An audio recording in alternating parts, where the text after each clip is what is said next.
पूज्य छत्रपती शिवाजी महाराज, महात्मा ज्योतिबा फुले, पुण्यश्लोक अहिल्यादेवी होळकर, पूज्य बाबासाहेब आंबेडकर, ज्या जिल्ह्यात आहे ते पांडुरंगाच्या भक्तिभाव अशा जिल्ह्यामध्ये आम्ही उपस्थित आहात। खरं तर महादेवरावजींनी ही जी काही इथं आयोजन केलं आणि शेतकऱ्याच्या बाजूने उभं राहण्यासाठी त्यांनी घेतलेला निर्णय निश्चितच बच्चू कडूचा त्यांना सलाम आहे, मानाचा मुलगा आहे। या कार्यक्रमाला उपस्थित आमचे मोहितेदादा पाटील, बाबासाहेब देशमुख, तर मी जेव्हा सभागृहामध्ये होतो तेव्हा गणपतरावचं अजूनही ते डोळ्यासमोरचं चित्र माझ्या डोळ्यासमोरून ते जात नाही, एकटेच याचे आणि हातात एक काळी बॅग राहायची आणि मला वाटतं पहिल्या रांगेचे ते हद्दार होते, ते अजूनही डोळ्यासमोरून जात नाही। एवढा निष्ठावान, एवढा प्रामाणिक माणूस मी माझ्या आयुष्यात अजूनपर्यंत कोणी पाहिला नाही। त्या बाबासाहेबांना सुद्धा मी नतमस्तक होतो। हा जिल्हा चळवळीचा जिल्हा आहे आणि अवघा महाराष्ट्र, अख्खा देश आशीर्वाद घेऊन इथं अख्ख्या देशात जातं। एवढे तुम्ही पुण्यवान आहात, एवढे भाग्यवान आहात। आणि अशा या जिल्ह्यामध्ये मित्र, मी इथून फडणवीस साहेबांना आवाहन करतोय, तुम्ही मागच्या वेळेस असं म्हटलं होतं का कर्जमुक्तीच्या वेळेस अजून थोडा अभ्यास बाकी आहे। मला वाटतं आपण सगळे मिळून 4-4 पुस्तकं सगळे त्यांना पाठवून देऊ। राहिलेल्या पुस्तकातला अभ्यास कमी झाला असेल तर देवाभाऊ 2-3 पुस्तक अधिक घेऊन जा, थोडा अधिक अभ्यास करा, पण योग्य वेळ कधी येते ते तर सांगा। आता कोणत्या बामणाला विचारलं पाहिजे ते तरी सांगा, आम्ही आणतोय, युपीतला घेऊन येतोय। म्हणजे कर्जमाफीचा कोरा कोरा म्हणणारा माणूस आज शब्द बोलायला तयार नाही आणि त्याच्यासाठी ही लढाई आहे। लक्षात घ्या का आज जी अवस्था आमच्यावर येऊन पडली, मोहिते दादांना सांगितलं का फक्त नाश्त्याची व्यवस्था आहे, आता यावेळेला तुम्हीच नाश्ता घेऊन जा, म्हणजे त्याचा नाश्ता तरी बनवून जाईल एकदा। हे सगळे गोड बोले लोकांना या सगळ्या शेतकऱ्याचं वाटोळं केलं। मी तर सरकारला दोषी देणार नाही, आमच्यात दोष आहे म्हणून सरकार दोषी आहे। तुम्ही ज्या दिवशी एकत्र व्हाल त्या दिवशी सरकार आम्ही पाहतो एका दिवशी वटणीवर आल्याशिवाय राहणार नाही। 1400 रुपये भावानं जर मका विकायची वेळ येत असेल, तुम्ही आम्ही शांत जर बसत असणार तर पहिले आम्ही तपासून घेतलं पाहिजे, आमचं रक्त लाल झालं का अधिक कोणत्या रंगाचं झालं, आमची आम्हाला लाज वाटायला पाहिजे। 1400 रुपयात जर मका विकायची वेळ आमच्यावर येत असेल, 2400 रुपये भाव आहे मक्याचा आणि 3000 रुपये भावाची शिफारस केली राज्य सरकारने, 15% नफा जर मक्याला लागत असेल, मी ज्वारीचं सांगू शकतोय, तुमचं बाजरीचं सांगू शकतोय आणि सोयाबीनचं पण सांगू शकतोय, पण एवढं सांगणार नाही कारण एवढा वेळ आम्हाला नाही आहे। 15% नफ्यानं आमच्या मक्याला 3000 रुपये भाव भेटायला पाहिजे, तेव्हा 15% नफा भेटत।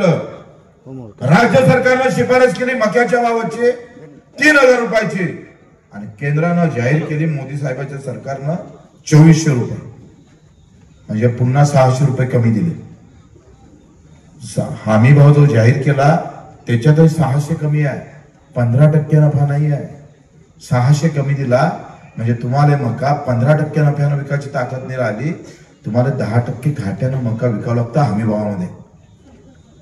जो हमी भाव जाहीर केला तोही कमी आहे आणि कमी असणाऱ्या हमी भावाचे केंद्र अजूनही सुरू नाही। हे सगळी नामुष्की आमच्यावर काय येतं, आम्ही जे मागतोय ते साधा हमी भाव आम्हाला भेटत नसत तर आमच्या सारखे मूर्ख कोणी नाही आहे, कोणी मूर्ख नाही आहे। आणि तुम्ही पंजाबच्या धर्तीवर जाऊन पहा, त्या पंजाबच्या धर्तीवर 90% माल शेतीमाल जो काही पिकत असेल पंजाबच्या धर्तीवर तो 90% माल हमी भावात विकायला लावतो, तो पंजाबचा शेतकरी भगतसिंग सारखा लढतो आणि तुम्ही शिवाजी महाराजचा महाराष्ट्र असून स्वस्त का बसल्या। इथं खरेदी केंद्र बंद अजून का सुरू झाले नाही? का आम्ही प्रश्न विचारत नाही? का आम्ही रस्त्यावर येत नाही? हे जर पंजाब मध्ये झालं असतं ना भाऊ, तर एवढे लोक तहसील मध्ये जाऊन जरी बसले असते ना तरी तालावर आले असते. कोणाला फुरसतच नाहीये. भेटू द्या अधिक आहे. 1000 रुपयाने भाव केले तर तुम्ही काय करणार आहे? समजून घ्या, मका तुमचा 1000 रुपये भावानं विकायला लागला, तुम्ही काय करू शकताय? काय आहे कोणाची तयारी? ते बाहेर निघायची तयारी आहे का? महाराष्ट्रभर फिरत असताना हा प्रश्न नेहमी विचारतोय का एवढे भाव खाली जाऊन सुद्धा कोणी भांडायला तयार का होतं? बाहेर येत नाही का? लढत नाही तो का? एवढी नामर्दांगी आली का आमची? आम्ही लढणं सोडलं आहे का? जातीपाती धर्माशिवाय आम्हाला काही समजत नाही का? अरे ज्या जातीचं तुम्ही बोलताय तो आमचा शेतकरी सगळ्याच जातीचा आहे, विसरू नका. तो धनगरात आहे, तो तेल्यात आहे, माळ्यात आहे, पाटलात आहे, मराठ्यात आहे, आम्ही पाहतो दलितामध्ये आहे, मुसलमानामध्ये आहे, हिंदूमध्ये आहे. प्रश्न जातीचे जेवढे महत्वाचे आहे त्याच्यापेक्षा महत्वाचे शेतकऱ्याचे प्रश्न आहे. आणि बच्चूकडूंचा दावा आहे जर आम्हाला शेतीमालाचे भाव जर चांगले भेटले तर आरक्षण नाही, आम्ही तुम्हाला नोकरी देऊ, एवढी ताकद आमच्या मंत्र्यात आहे. हे विसरता कामा नये. आम्ही हे लढे लढताना मागं पुढे पाहण्याची गरज नाही. 350 गुन्हे दाखल आहे आमच्यावर. हे जर भाऊ पंजाब मध्ये झालं असतं ना, 1 लाख शेतकरी त्या कलेक्टर ऑफिसवर जाऊन पडला असता. भाव केंद्र का सुरू झाले नाही? आम्ही बसलोय गोट्या खेळत गावात. आम्हाला काही लढायचं ठरलंच नाही. तुम्ही लढा, आम्ही पाहतोय. ही मानसिकता राहिली तर तुमचं आमचं भलं नाही. शेतीच्या प्रश्नाशिवाय हा देश सुखी होऊ शकत नाही. आणि तुम्हाला मुद्दामून गरीब ठेवायचा आहे. दादानं म्हटलं होतं 85,000 कोटीचा शक्तीपीठ सुरू करायला तयार आहे, पण 1500 कोटीनं अजून आमचा पाण्याचा प्रश्न मिटू शकतं. म्हणजे उत्पादन वाढू शकतं. आमचं उत्पादन वाढू शकतं. उत्पादन वाढवायचंच नाही हो. म्हणजे तुम्ही हे भ्रमात राहू नका का सरकारने तुम्हाला उत्पादन वाढू द्यायचं नाही. कुठे ठेवणार आहे? ही दादागिरी यांच्यात आहे का? एवढी ताकद आहे का मोदीजी मध्ये? 56 इंच वाला छाती वाला मोदी जी जिन्होंने अभी कपास का आयात करके रखा है, 11% आयात कर कमी करून टाकलं. आणि स्वदेशीचं दुकान उघडणारे मोदीजी विदेशातला कापूस आणताय. लाज वाटायला पाहिजे तुम्हाला साऱ्यांना. एका स्वदेशीचं आम्ही पाहिजे दुकान उघडायचं आणि विदेशातला कापूस धड धड आमच्या छातळ्यावर आणून टाकायचा, आमच्या कापसाचे भाव पाडायचे. त्याला माहित आहे का इथली जनता मूर्ख आहे म्हणून. याला बटेंगे आणि कटेंगे एक है तो सैफ आहे. याच्यातच आम्ही व्यवस्थित आम्हाला गुणावून ठेवला आहे. आम्हाला संताप का येत नाही याचं वाईट वाटतंय. राग का येत नाही आम्हाला? आम्ही का रस्त्यावर येत नाही? आणि 3 दिवस जर बायकोनं स्वयंपाक केला नाही तर तिला बाहेर काढण्याचा विचार करतोय. 75 वर्ष झाले लुटते आम्हाला साले, तरी रस्त्यावर येत नाही. हा मूर्खपणा आमचा, ही नामर्दांगी आमची. याच्यातून आम्हाला बाहेर निघावं लागल. लढाई लढावं लागल. शेतकरी म्हणून जगावं लागल. शेतकरी म्हणून लढावं लागेल. चुलीत घाला तुमच्या पार्टी, आम्हाला काही त्याचं लेनदेन नाही आहे. हम पार्टी के गुलाम नहीं रहेंगे. पार्टीचे गुलाम राहायची मानसिकता आमची नाही आहे. ते राहायला नाही पाहिजे. निष्ठा कोणत्या नेत्यावर ठेवू नका. निष्ठा ठेवायची असेल ना आपापल्या मायबापावर ठेवा. नेते आमच्यासाठी महत्वाचे नाही आहे. पहिले आपल्या बापावर निष्ठा ठेवणं सुरू करा. यांनी सगळ्यांनी लुबाडलं तुम्हाला. सगळे चौफेर पैसा नाही म्हणताय. आज आम्ही पाहतोय, मी आमदार आहे, मला 70,000 रुपये पगार आहे महिना. 70,000 रुपये. आम्ही तरी कम से कम महाराष्ट्र तरी फिरतोय. काही आमदार तर घरीच बसून आहे. 70,000 रुपये महिना. त्या प्राध्यापकाला 1.5 लाख 1.25 लाख रुपये पेन्शन. 2 प्राध्यापक आले माझ्याकडे, नवरा बायको, दोघांना 1.25 लाख भेटतंय. रिटायर झाल्यावर 1.25 लाख देतंय गव्हर्नमेंट. आणि त्याच्या 2ही पोरं नोकरीवर, त्याच्या सुनाई नोकरीवर. एका घरात 10 लाख चालले आणि आम्हाला वर्षाचे 1 लाख भेटत नाही. हा जो विषमता वाढत चालली, सवाल धर्मावर जातिभेद का नहीं है, सवाल है अर्थभेद का, और ये लड़ाई है अर्थभेद की। पैसा आता कहां से और जाता कहां है वो देखना है हमको। ज्या दिवशी तुम्ही सांगतोय इतिहासापेक्षा अर्थशास्त्राकडे लढांना, अर्थशास्त्राचा विचार करांना, त्यावेळी सरकार तालावर आल्याशिवाय राहणार नाही। पैसा येते कुठून जाते कुठं ते फार महत्वाचं आहे। आणि तुम्ही बसले गावातल्या गावात गटाबाजीत राजकारण करायला, याचा झेंडा घेऊ का त्याचा झेंडा घेऊ? अबे शेतकऱ्याचा झेंडा घेणं पहिले, मग बाकीचं जाऊ दे, बाकीचा झेंडा। ही मानसिकता बदलावं लागल। महादेवरावजी जानकर साहेब जर या सगळ्या गोष्टीचा विचार करून या शेतकऱ्याच्या लढ्यामध्ये जर महाराष्ट्रभर फिरत असेल आणि आम्ही गावात जरी चर्चा करत नसेल तर त्यांच्या फिरण्याला महत्व येत नाही। ही पैशाची लढाई अतिशय जिगरीनं आणि हुशारीनं लढावं लागणार आहे। कुणाच मोबाईल आहे? एका क्विंटल मागे मक्या मागे जर तुमचे 1500 रुपये कमी झाले आणि 15 क्विंटल जर मका एका एकरात आला तर 15,000 रुपये तुम्हाला कमी भेटले, लक्षात घ्या। हे हमी भावानं बोलतोय, तसं जर पाहिलं तर 3,000 म्हणजे 2,000 कमी आहे। एका क्विंटल मागे 2,000 म्हणजे 30,000 तुम्हाला कमी भेटले। एका गावात जर 1,000 एकर जमीन मक्याची पेरली तर तुम्ही आम्ही पाहतोय 10 कोटीचं नुकसान एका गावचं आहे। आणि 50-60 लाखाचा रस्ता केला तर सरकार आम्ही पाहतोय, आम्ही सरकारचं सत्कार करायला तयार राहतोय। गणित इथंच चुकलंय आमचं, लुटलं जास्त आणि दिलं कमी। अजूनही शेतकरी का गरीब आहे याचं कारण अर्थकारण असं आहे का मी सगळं पाहिलं, 64,000 कोटी रुपये एकट्या मुंबईला दिले बजेटमधले, 64,000 करोड। त्या मुंबईचं स्वतःचं बजेट आम्ही पाहिलंय तर तेच मला वाटतं 1 लाख कोटीचं आहे। ज्या मुंबईत पहिलेच पैसा आहे, जी देशाची आर्थिक राजधानी आहे, त्या मुंबईला महाराष्ट्राच्या बजेटमधून 24,000 कोटी जातं आणि पुऱ्या महाराष्ट्राच्या ग्रामीण भागाला फक्त 25,000 कोटी भेटतंय। छत्रपतीला आम्ही जास्त, संख्येने आम्ही जास्त, पैसे कमी भेटताय आम्हाला, जास्त कमी, सगळ्यात कमी पैसे आम्हाला भेटताय। शेतकऱ्याची संख्या जास्त, मेहनत जास्त, आवाज जास्त, मतदान जास्त, आणि आमचा व्यवसाय गुन्हागाराचा आहे। एक दाणे टाकले तर 1000 दाणे तयार होतंय। नफ्यात तर आम्ही राहिले पाहिजे होतंय, पण कंपनीवाला नफ्यात राहतोय। हे सगळं जुगाड येतं कसं, हे सगळी लूट होते कशी, याला आम्ही दोषी आहे, सरकार दोषी नाही आहे। मला पत्रकार विचारायचे आहे, बच्चूभाऊ तुम्ही आंदोलन केलं, उपोषण केलं आणि याच्यामुळे काही सरकार तालावर येणार नाही का? म्हटलं बिलकुल तालावर येणार नाही। आम्ही दोघंही, जानकर साहेब असेल, मोहिते साहेब असेल किंवा देशमुख साहेब असेल, आम्ही सगळ्यांना जरी लढलो 4 जण मिळून, काही होणार नाही। जेव्हा शेतकरी म्हणून तुम्ही येणार ना तेव्हा सरकार घुटण्यावर आल्याशिवाय राहणार नाही, हा बच्चूभाऊचा दावा। ही लढाई सगळ्यांची आहे। जाती पाती पार्टीचे बंधनं सोडून आम्हाला एकत्र व्हावं लागेल। आणि जेपर्यंत तुम्ही ते सगळे बंधनं सोडून येत नाही, तुम्ही राहा कुठल्याही पार्टीत, राहा कुठल्याही जातीत, तो काही म्हणायचं नाही। झेंडा कोणताही लावा, पिवळा लावा, हिरवा लावा, निळा लावा का हिरवा लावा का भगवा लावा, त्याचं आम्हाला काही लेनदेन नाहीये। रंगाची लढाई नाही आहे। तो झेंडा बनतो ना त्या कापडापासून, आणि कापड जो कापूस बनतो ना तुम्हाला बाप शेतकरी पिकवतं, त्याला भाव नाही।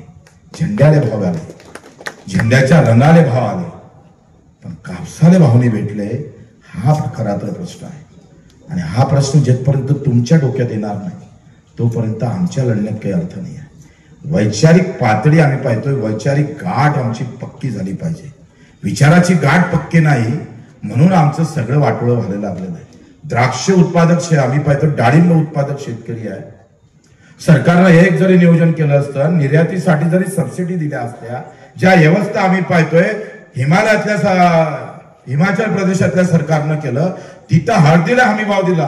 पहिलं देशातलं पहिलं राज्य आहे हिमाचल प्रदेश, तिथं सगळ्यात जास्त हळद होत होती। त्या हळदीला 9,000 रुपये केंद्राची एमएसपी नाही, राज्याची एमएसपी आहे। आम्हाला काय झालंय? आता काल मी टीव्हीवर पाहत होते, मुख्यमंत्री एवढे लबाड बोलत होते, एवढा लबाड बोलणारा देशातला पहिला मुख्यमंत्री देवाभाऊ असेल, एवढा लबाड बोलतो माणूस। काय बोलले का आम्ही आता सोयाबीनचे केंद्र सुरू करतोय, आता करतोय, आणि आता आम्ही प्रस्ताव पाठवला म्हणून म्हटलं भरणे मामाला मी फोन केला, लागला नाही. म्हटलं मामा थोडीशी तर भाजीचा विचार करा ना. तुमचा मुख्यमंत्री म्हणतोय आता प्रस्ताव पाठवला केंद्राला, 10 लाख टन आम्ही सोयाबीन खरेदी करण्याचा प्रस्ताव आता पाठवला. मोदीजीला जाग कधी येईल आणि ते मंजूर कधी भेटन, मग खरेदी कधी सुरू होईल, तेपर्यंत सोयाबीन तर हातून चाललं हो तुमच्या. 3000 रुपये भावानं सोयाबीन विकावं लागले. आज मका 1500 विकावं लागतं, तरी तुमची तडपायतल्या मस्तकात जात नाही. 15 रुपयासाठी भांडणारा 50 रुपयासाठी एखाद्या ऑटोवाल्याने पैसे कमी घेतले, जास्त घेतले तर भांडता तुम्ही. आणि तुम्हाला जाग्यावर चाट मारताय. तुम्ही लढायलाच तयार नाही आहे, सुस्त बसले तुम्ही, शांत आहे. कधी कधी तर तुम्हाला पण मला भीती वाटते का तुमच्या याच्यात जास्त वावरलं तर मी थंड नाही होऊन जा. कारण तुमच्या सभा घेता घेता मलाच थंड व्हायची वेळ आली. एवढे थंडे कसे आहो आम्ही, काय कारण आहे? अरे आम्ही जर आज मेळावा घेतोय महात्मा ज्योतिबा फुलेंच्या नावानं, महात्मा फुलेंच्या शेतकरी आसूड या पुस्तकामध्ये वाचा. कलम लिखने वाले भी कसे होते हैं, कलम लिखने वाले भी कसे होते. मला आत्ता पटलं, ते आत्ता समजलं. मला वाटलं फक्त ते सुरा चालवणारच कसं आहे का, बोकड्याला धरला कापला बलिदान केलं तो झाला कसं, असं नाही आहे. लोक कलम से भी खून करते हैं. लिखण्यानं पण हजारो लोक मरते रे. सोयाबीनचं तेल आयात केलं, मेलो ना. ते जीएमचं बोला घेतलं तेल. आम्हाला सोयाबीन जीएमचं बियाणं फिरू देत नाही, आणि विदेशातलं सोयाबीनचं जीएमचं बियाणं तेल चालतंय आम्हाला, ते आम्ही खपून घेतोय. तो अमेरिकेवाला ट्रम्प यांच्या छातीवर बसतं आणि हे भाऊ नमाज पडते तिकडे. तिथे जाते कुठे तुमची दादागिरी, कागद पटेंगे और कटेंगे. अरे आज मरणारा शेतकरी हा हिंदू नाही तर काय मुसलमान आहे का? तो सगळ्यात जास्त हिंदू आहे, आणि तो निवडणुकीच्या वेळेस हिंदू होता. आता फक्त काय शेतकरी झालाय? लाज वाटायला पाहिजे साले तुम्हाला. केंद्रात सत्ता तुमची, राज्यात सत्ता तुमची, आणि मरणारा शेतकरी सुद्धा बहुसंख्येने हिंदू आहे.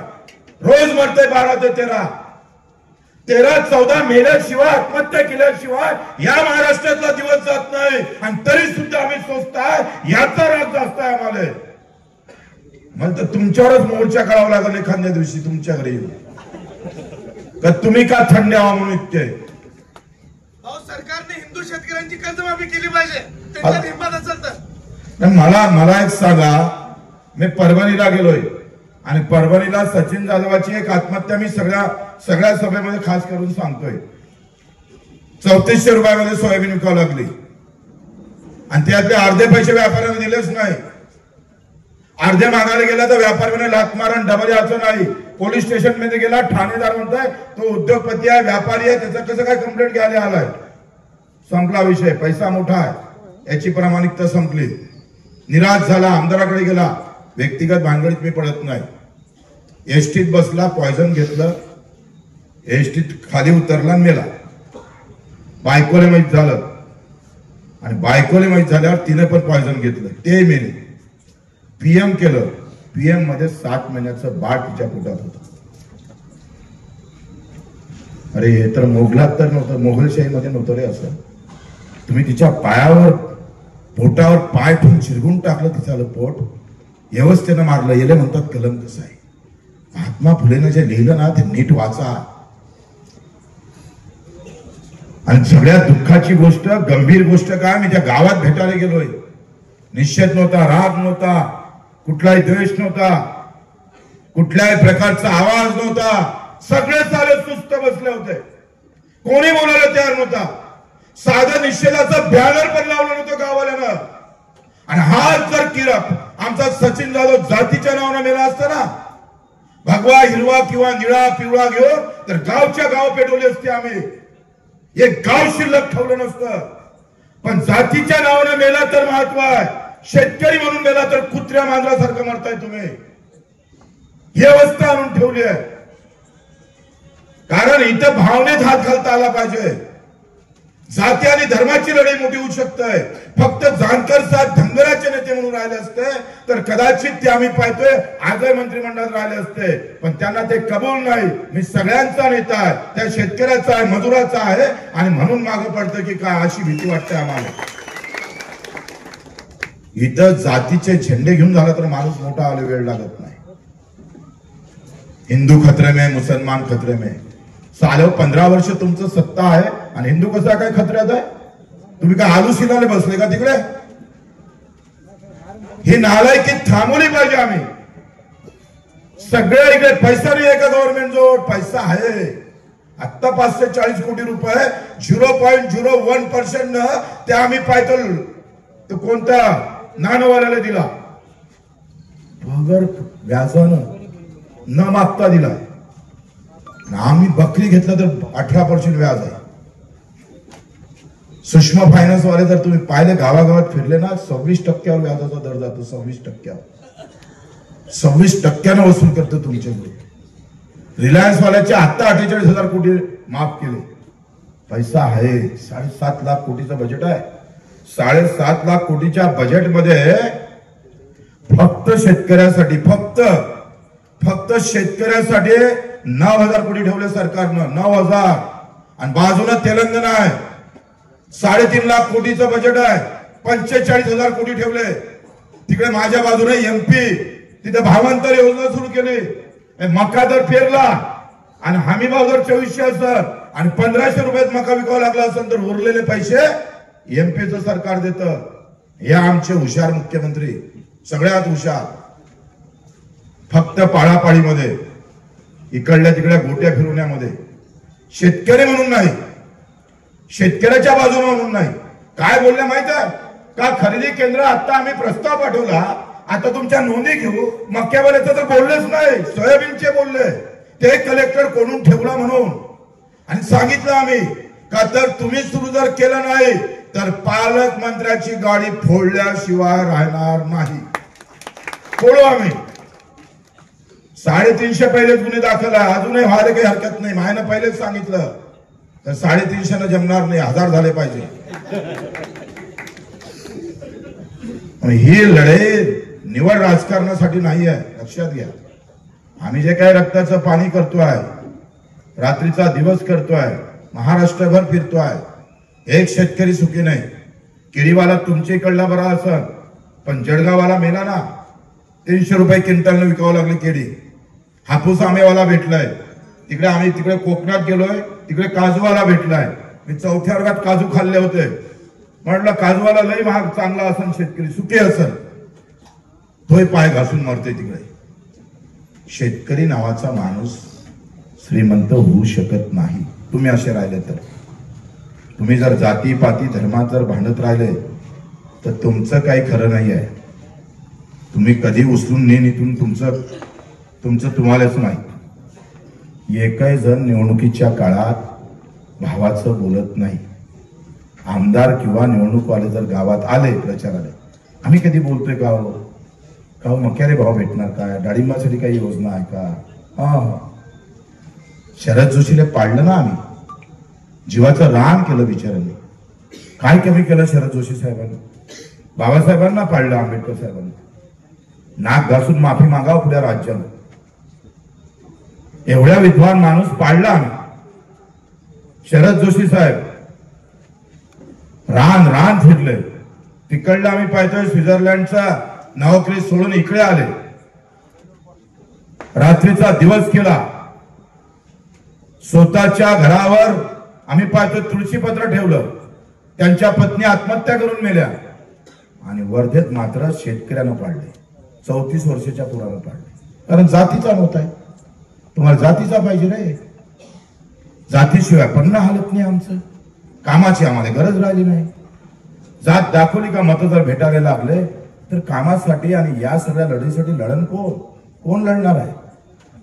ही लढाई सगळ्यांची आहे. आणि मग ती लढाई सगळ्यांची म्हणून आपण 28 तारखेला नागपूरला कर्जमुक्ती असेल, हमीभाव असेल, सगळ्या पिकावर मक्यावर 20% बोनस देतो म्हणे आमचे देवाभाऊ. ज्वारीवर 20% देतो म्हणे, तुमच्या बाजरीवर देतो म्हणे 20%. हमी भावानच खरेदी सुरू नाही, 20% तर लय दूरची गोष्ट आहे. म्हणजे हे असे बदमाश आहे का लग्नाची पत्रिक देता पण तारीख टाकत नाही पत्रिकेवर, असे बदमाश.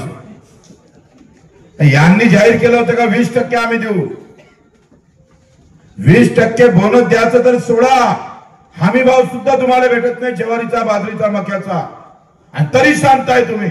याचं नवल असताय. उठाव लागल, जमत नसेल तर आम्हाला सांगा, आम्ही ढुंगाखाली टेबल लावू साल्यांच्या, कसं लावतोय ते आपण पाहू. पण ते लढावल्याशिवाय आता आमचा बाप आजोबा त्या कर्जात मेला, बाप कर्जात चाला, आणि आता नातू सुद्धा कर्जात मरेल. व्यवस्था एवढी वाईट आहे का तुम्ही गरीब राहावं हे जगाचं राजकारण आहे. जेवढे ग्रामीण गाव खेडे गरीब राहील तेवढे भांडे घासाले मुंबईत माणसं सापडणार, बाया सापडणार. तुमच्या गरिबीतच श्रीमंताची व्यवस्था लागलेली आहे. ते बदलवायचं असेल तर भाऊ, आम्ही तुम्ही पक्ष, जात पात, पंथ बाजूला ठेवून मी शेतकरी म्हणून लढता आलं पाहिजे. मेंढपाळांचा विषय तेच आहे. मी कात्ता आलोय, मी काल होतोय मेंढपाळांच्या वाड्यावर गेलो होतोय. बच्चू हो, तुम्ही यावेळेला आंदोलन केलंय. महादेवराव जानकर आले होते, 1.5 कोटी वाचले म्हणजे फक्त अमरावती जिल्ह्यातल्या मेंढपाळाचे 1.5 करोड रुपये वाचले. नाही हे फॉरेस्टवाले पैसे घ्यायचे चालू सर, आणि तू पैसे घे, तुला मारतो का मारत कर. फक्त पैसे हातच समोर कर, हात ना तोडून देईन ना तिकडे म्हणून सांगतोय. एक नहीं आला साला आंगा, अगर हमको लुटते हो तो हम क्या लुटने देंगे आपको, इतना आसान है. ही लढाई अतिशय निकरीची लढणं आहे. मच्छीमार असेल, माझा दिव्यांगाची लढाई. अहो आम्ही जेव्हा लढाई सुरू केली दिव्यांगाची, तेव्हा 600 रुपये महिना होता, तो 1000 केला, 1000चा 1500 केला. आता बसलोय आम्ही 2500 झाला. या पैशाची लढाई जिंकलो आम्ही. याला 2 पाय नाही, हात नाही, डोळे नाही, कोणी लढत नव्हतंय. कारण मताने ना जास्त, एका गावात आहे किती 10-15 मताने कोण चाटतं तिकडे, कोण जातंय. मला एक आमदार म्हणे कशाला लढत बसतं या दिव्यांगासाठी. म्हटलं भाऊ, सगळे कामं राजकारणासाठी नाही करावं लागत, काही कामं आशीर्वादासाठी करता आले पाहिजे. जे पंढरपूरच्या मंदिरात भेटत नाही ना, तो आशीर्वाद आमच्या मागे उभा राहिला, त्या दिव्यांगाच्या साठी लढलो म्हणून. तुमचे ग्रामीण आलं तर तुमचे वांदेच आहे. एक दादानं सांगितलं भैया साहेबांना का लाईन पडतं. तुम्ही एक सांगा, आता विद्युत कायदा आहे, त्यामध्ये शहरातली लाईन गेली तर 24 तासात दुरुस्त करा, आणि गावातली गेली तर 72 तासात. तुमच्या अवकात पा काय आहे, तुमच्या अवकात आहे असं वाटतं? तुमची काही अवकात नाही. गावातल्या लोकांना 40 लिटर पाणी जीवन प्राधिकरणचं, आणि नगरपालिकेवालेले 55 लिटर, आणि महानगरपालिकेला 1.25 लिटर, 1.25 लिटर. पाणी सगळं सारखं लागतं, पण गावात गेलं का पाणी कमी, शहरात गेलं का जास्त. गावातल्या घरकुल योजनेला फक्त 1.25 लाख रुपये, आणि शहरातल्या घरकुल योजनेला 2.5 लाख रुपये. तुमची काही शिल्लक राहिली नाही, कुछ नाही आहे तो. आणि असं जर राहिलं ना तर बायको वागवणार नाही तुम्हाला. शेतकऱ्याला हे कुठलं आणलंय, कशाला उभं राहिलं समोर, आपली अवकातच नाही हो. शहर आणि ग्रामीण अशा प्रकारची विषमता. मी सभागृहात बोललो, हो अध्यक्ष महोदय, तुमच्या ज्या वरत्या आहे ना, सत्यमेव जयते लिहिलाय, आणि हे कुठलं सत्य आहे, हे सगळं असत्य आहे. आणि आम्ही भांडलोय, अन्नत्याग आंदोलन केलं. आता आमच्या ग्रामीण भागातल्या घरकुलाला 2 लाख भेटायला लागले. हे पैशाची लढाई जिंकलो आम्ही, पैशाची लढाई जिंकता आली पाहिजे. आणि या हमी भावाची लढाई आम्हाला जिंकायची आहे. 28 तारखेला महादेवरावजी तर येणारच आहे. तुम्ही येणार का नाही येणार? इकूनच आवाज येते, हे यांचा आवाज कुणाचाच नाही आहे. काही कॅमेरे लागले का बीजेपी वाल्याचे? अरे येणार आहे का नाही आहे? 28 तारखेला पूर्ण नागपूर जाम करून टाकायचं आहे. बच्चू कडूचं नेतृत्व म्हणून नाही, आम्ही तुमच्या नेतृत्वात लढायला तयार आहोत. शेतकरी म्हणून लढायला तयार आहोत. आणि तुम्ही जर 28 तारखेला मुक्कामी यायचं आहे. पंजाबचा शेतकरी 1.5 वर्ष लढला, 1.5 वर्ष. 750 लोक जागेवर मेले पण हटला नाही. जे मोदीजी म्हणायचे का कायद्यातला एकही शब्द कमी करणार नाही, मोदीजी को झुकना पड़ा, और पंजाब का किसान वहां विजयी हुआ. 1.5 वर्ष ऊन वारा पाऊस अंगावर घेतला आणि आम्ही 2 तास लेट झाली तर सभा चला घरी. काय घरी? काय हेमामाली घेऊन बसली का? चला घरी. पण आम्हाला थांबायला तयारीच नाही. थांबावं लागेल, रेटावं लागेल. 300 दिवस शेतीत काम करतोय, 15 दिवस रस्त्यावरून काम करा. पहा कशी मजा येते. संख्या आमची जास्त हो. 18 कोटीमध्ये 10 कोटी आम्ही आहो. 18 कोटीमध्ये 10 कोटीतला एक जरी रस्त्यावर आला ना, मी सांगतोय हे वाद जाईन. दादा गिदा चल कहा से आया तू? पैशाचं सोंग करता येत नाही. मराले काले बसला तिथं. पैशाचं सोंग करता येत नाही तर सकाळी उठून सोंग करता आलं तुम्हाला. 7 वाजता दिसले टीव्हीवर शपथ घेताना. आता सोंग नाही करताय. सोंगळ्यालाच सांगा मला सोंग करता येत नाही. हा धंदा सगळा आम्ही पाहतोय. आर पारची लढाई लढायची आहे. आणि आम्ही महादेवराव जानकर आम्ही असन, राजूजी शेट्टी असन, नवलेजी असन, बच्चूकडू मेला तरी बेहतर, पण आम्ही आंदोलन माग घेणार नाही. ताकदीनं आम्ही ते लढवू. कुछ भी हो जाए. हे जाती पातीच्या सगळ्या भानगडी तुम्ही उभे करा. पण शेतकरी म्हणून जेव्हा बाहेर निघाल तेव्हा तुम्हाला सगळं आम्ही सांगतोय तुम्हाला आवरणं कठीण होऊन जाईल. तुम्ही थांबू शकणार नाही लढाई. आरक्षणामध्ये जे लढाई तुम्ही सुरू केली, तुम्ही जे काही डोकं वापरलं, सगळ्या प्रवर्गात लढाई सुरू करून टाकली. एकही प्रवर्ग सोडला नाही. सगळ्याच्या भानगडी सुरू केल्या. 4.5 लाख आम्ही पाहतो नोकऱ्या लागल येत्या 20 ते 30 वर्षात. 4.5 लाख. 4.5 लाख मध्ये एका 1500 घरामागे एकाने नोकरी लागल. 18 कोटी आहे आमची जनता. 18 करोड मध्ये 1500 मधून एका जणाला नोकरी भेटणार आहे. ती लढाई लढलोच पाहिजे, काही विषय नाही आहे. पण त्या लढाईपेक्षा आमची हमीभावाची लढाई महत्वाची आहे. ते जर भाव भेटले तर अख्खं गाव सुखी होऊ शकतं. आणि त्याच्यासाठी ही लढाई मोठी करायची आहे. आपण सर्वजण खरं तर एवढ्या संख्येनं आले. दोनही एकूण आहे. या बाजूला आणि या समोर पण आहे. पूर्ण व्ही आहे. आणि हा आंदोलनाचा व्ही आहे. हा विजयाचा व्ही आहे. आपलं आंदोलन सक्सेस झाल्याशिवाय राहणार नाही. अशा पद्धतीची शेवटची सभा आहे. म्हणजे मी 150 सभा घेतल्या, ते 191 सभा इथं आम्ही समाप्त करतोय. आता डायरेक्ट आंदोलनच आहे. इथून गेल्यावर मला इथं यायला 11 तास लागले. पंढरपुरातून आलो, फसलो आम्ही. 2 ट्रक गाडवे आले, 1 तास तिथंच गेला. पंढरपूर पुरा महाराष्ट्र तिथं येते. दरवर्षी 1000 कोटी टाकतंय. पण अजूनही रस्ते पाहिले तर खड्ड्याशिवाय दिसत नाही. या सगळ्या व्यवस्थेमध्ये 150 सभा 151 सभा इथं घेतोय. 8 दिवस उपोषणाला बसलोय. 200-300 किलोमीटर पायी चढलोय. आणि आता रायगडाचं उपोषण सुरू केलं. तिथं आम्ही 3 दिवस बसलोय. आता हा शेवटचा समारोप आहे. म्हणजे तुम्ही जर आले नाही तर हे 7 महिन्याची मेहनत सगळी झिरो होऊन जात आहे. आता ते तुमच्यावर आहे भाऊ. बच्चू कडूले काही दादा म्हणत होते आमचे जानकर दादा का मुख्यमंत्री, मला मुख्यमंत्री वगैरे काही व्हायचं नाही. बच्चू कडू म्हणजे लय झालं हो आमच्यासाठी. का आमदार की जरूरत आहे. अरे आमदार असताना बाहेर निघता येत नव्हतं. आता पडलं म्हणून बाहेर निघता येतो. अब मजा आएगी ना, अब मजा आएगी. त्याच्यानं ते मुख्यमंत्री आम्ही सगळे जानकर सभाकडे जिंकलो. राजकारण त्यांनी करावं, आंदोलन आम्ही करावं. आम्हाला एक कार्यकर्ता म्हणून जरी राहिला आयुष्यभर बहुत हो गया. पुण्यश्लोक अहिल्यादेवी होळकरांचे भक्त आम्ही. छत्रपती शिवरायांचे आहे, बाबासाहेबांचे आहे. मला अहिल्यादेवी होळकरांचं शेवटचं वाक्य सांगतोय. 9 वर्षाच्या अहिल्यादेवी होळकर जेव्हा मल्हारराव मंदिर बांधायला जातं तेव्हा ते अजूनही डोक्यातून जात नाही राव. मंदिर बांधता बांधता त्या विहिरीला पाणी लागतं आणि अहिल्यादेवी म्हणतंय मल्हारराव आता महादेवाच्या मंदिराची गरज नाही. आमच्या भगिनी 3-3 किलोमीटर वर पाण्यासाठी जातोय. ते मंदिर बांधू नका, विहीर बांधा मल्हारराव, म्हणजे आमच्या गावाची ताण भागेल. हा विचार घेऊन चालता आला पाहिजे. जिजाऊनं आपले लेख 3 संभाजी गमावले. पहिला संभाजी देर गमावला, दुसरा संभाजी पोर गमावलं, तिसरा संभाजी नातू गमावला.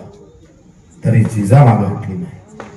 ही रयतेचे कसे राजे असले पाहिजे, रयतेचं हित कसं पाहिलं पाहिजे हे लक्षात घ्या. महापुरुषांच्या नावानं जातीचं राजकारण केल्यापेक्षा त्यांच्या विचाराचं राजकारण झालं पाहिजे. आणि जेव्हा विचाराचं राजकारण होईल तेव्हा आम्ही सांगतोय सगळी परिपाठ बदललेला दिसत. आमचं राज्य बळीचं राज्य. विष्णूनं अवतार घेतला वामनाचा आणि वामनानं बळीराजाच्या डोक्यावर पाय ठेवला आणि पातळात घातला. कित्येक वर्षाची कथा आहे का हकीकत आहे मला माहित नाही, पण आजही पातळातच मरतोच. तुम्ही लुटासाठी ठेवलाय. कोण म्हणते तुमच्यासाठी देश चालतोय म्हणून? तुम्ही देशात लुटासाठी ठेवलेला वर्ग आहे, लक्षात घ्या. रात्रभर झोपून विचार करा, मला फोन करा. नाही समजलं तर मी तुम्हाला स्पेशल दिवस देतोय, सांगतोय तुम्हाला समजून. तुम्ही लुटासाठी आहे. किसान शेतकरी म्हणजे लुटो, जितना लुटना है उतना लुटो. सगळं ऐकून या सगळ्या शेतीच्या मध्ये बियाण्या कंपन्या उभ्या राहिल्या, खताच्या कंपन्या उभ्या राहिल्या, औषधीच्या कंपन्या उभ्या राहिल्या, अवजाराच्या कंपन्या उभ्या राहिल्या. शेतकरी उभा नाही राहिला, राजकारणी माणूस उभा राहिला. शेतीच्या प्रश्नात शेतकरी नाही उभा राहिला. आणि शेतकरी उभा करायचा असेल तर आंदोलनाशिवाय पर्याय नाही. 28 तारखेला यायचं आहे सगळ्यांना मजबूत. जोराने एकदा नारा देऊ. नाही आता फक्त लंके साहेब वाट पाहायची गरज नाही. हा ठीक आहे. एकदा जय जवान. हात वरती करा. बीजेपीचे असले तरी काय हरकत आहे, 5-10 मिनिटं करा ना. जय जवान. अरे जय जवान. धन्यवाद. जनमत सबस्क्राईब करा, लाईक करा, शेअर करा. आपल्या हक्काचं आपलं न्यूज.